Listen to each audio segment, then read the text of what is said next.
bother showing you the inlay process on a rosewood board, but here we have a rosewood board.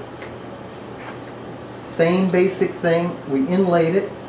I tried to set it up that we have a variety of different situations that most amateurs would have.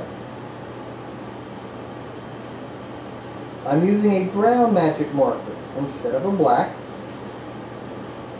I'm doing the same thing that I did in the ebony. I'm scribbling everything up nicely. Now brown tends to be a little bit harder to cover up than the ebony, but don't let that deter you. Remember, you're going to have strings on it. That will help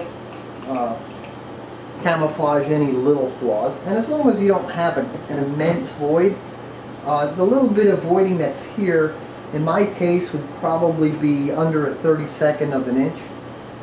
The key is when you line this out and use this 0.3 millimeter and you go at it with your bit, you go and you take the pencil line. Go to the pencil line. You're going to find that 9 times out of 10, if it's not fitting, you didn't take the pencil line. This is not square. There is a radius here. So I'm working with a bit of a radius on there, and I found that by going to the pencil line, you can actually get very, very good results. Again, we're going to just flow the super glue in. I'm not flooding. I'm just letting it flow in there. You let it flow in.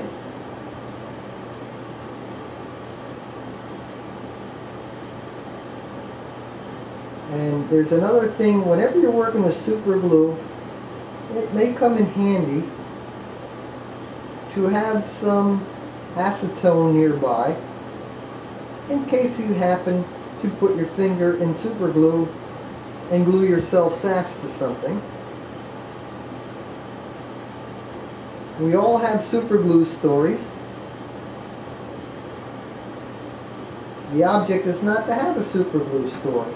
One of the funniest ones that I can think of is a friend of mine who shall remain nameless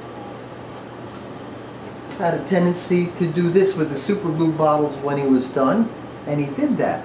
Only he didn't pay attention to what he was doing, and the super glue actually went into his coffee. He was taking a sip of coffee when the phone rang, and much to his dismay, he had glued his tooth to his lip and his coffee cup. I'm sorry, his tongue got glued to his tooth and his lip got glued to his coffee cup, and needless to say, I wasn't there, but I bet it was a lot of fun to have been there if I would have been. Okay, now I just did my super glue. Oop, I just did my activator. I'm going to have to give it another coat of super glue. I'm sure that some of the voids there aren't going to fill.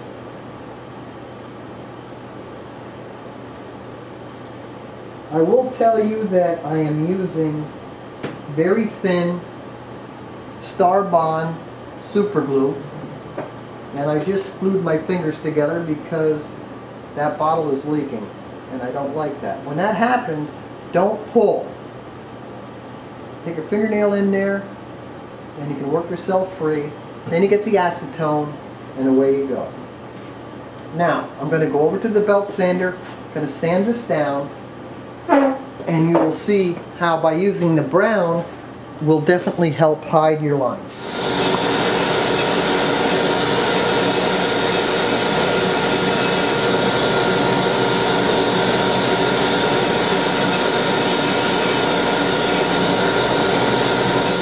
I was just over at the belt sander, roughed this in. Now I'm going to just take some fine paper, clean this up a little bit.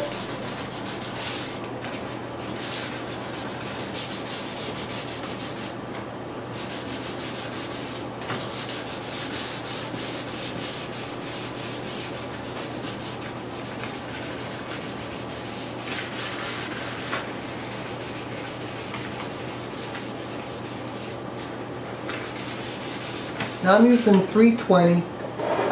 I'm trying to sand this up real nice because we're going to fret this in a minute. For those of you who want to see how a fingerboard is fretted, I will show you how I do it.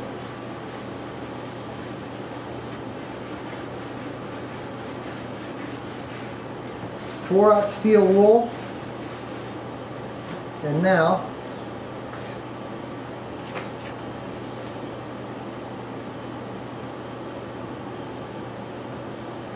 you can see, now this will show a little bit more than the ebony will, but that brown magic marker and the activator is a wonderful little device, and it's a handy little trick to have in your inlay arsenal. Alrighty, I hope you can use it. Thanks a lot. We'll see you in the next video.